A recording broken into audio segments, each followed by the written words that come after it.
Ya, ketika seorang larut dalam angan-angannya, tiba-tiba datanglah ajalnya. Pelajaran penting jadi hadis ini jangan dirahmati Allah SWT. Jangan sekali kita larut dengan angan-angan yang tidak ada batasnya. Tetaplah berbuat baik, beramal, dan jadikan amal kita adalah amal terbaik yang kita lakukan, dan seketika itu Allah panggil nyawa kita. Jadi jamaah sekalian dirahmati Allah SWT, ada salah satu prinsip yang harus kita pegang. Ketika kita beramal, bayangkan bahwa itu adalah amal terakhir kita. Kita sekarang ini nanti sebentar lagi sholat Isya, bisa jadi Isya besok kita sudah tidak ada. Maka Rasulullah SAW menjelaskan, ketika seseorang sedang berangan-angan, tiba-tiba ajalnya mendekat. Karena Ibnu Qayyim al-Jauzi menjelaskan bahwa seseorang itu dipanggil oleh Allah sesuai dengan kebiasaannya. Ketika kita memiliki kebiasaan baik, mudah-mudahan kebiasaan baik tersebutlah yang menjadi sebab kita husnul khotimah. Karena husnul khotimah itu tidak tiba tergantung kebiasaan kita. Kita terbiasa berjamaah di masjid, terbiasa hadir di majelis ilmu, itu adalah pengantar menuju husnul.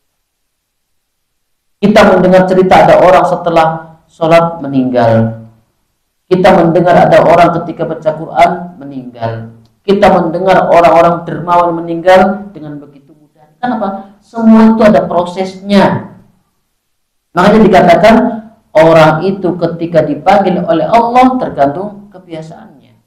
Maka jemaah sekalian Bapak Ibu yang dirahmati Allah SWT, ketika kita memiliki kebiasaan baik, jaga istiqomah. Makanya di ibu-ibu malam Jumat Kliwon fokus membahas tentang kaidah-kaidah istiqomah dalam rangka merencanakan agar meninggal dalam keadaan husnul khotimah.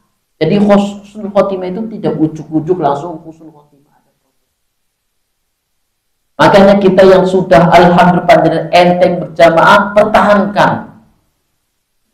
Ada jadwal sepekan sekali, pertahankan. Ya, direwangi kecup-kecup punggungnya karena sudah sepuh nggih.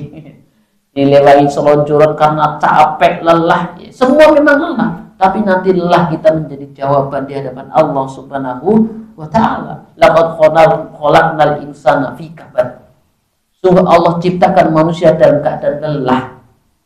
Makanya ada orang lelah di atas kemaksiatannya, ada yang lelah dia untuk dunianya. Kita ada di antara lelahnya untuk akhirat, dan nanti akan menjadi jawaban terbaik di hadapan Allah Subhanahu wa taala. Faedah terakhir jemaah sekalian dirahmati Allah Subhanahu wa taala, hendaklah seorang membatasi angan-angannya. Karena seorang larut dengan angan-angannya, dia tertipu. Padahal apa? Kesempatan begitu banyak di hadapannya yang harus dia ambil. Makanya Rasulullah SAW dalam sebuah riwayat memuji ya seorang pemuda yang lewat di sebuah jalan. Dia melihat pohon yang tumbang kemudian singkirkan. Allah berterima kasih kepadanya dan memberikan surga lewat pintu yang mana saja yang dia kehendaki. Jadi ketika dia melihat sesuatu yang harus disingkirkan, dia singkirkan. Bahkan di dalam Adabul Mufrad, sungguh akan aku singkirkan gangguan ini agar manusia tidak terganggu dengannya. Allah. Jadi jamaah sekalian dirahmati Allah SWT, jangan sampai kita tertipu dengan angan-angan. Kita nikmati yang ada di hadapan kita dari sebuah kesempatan.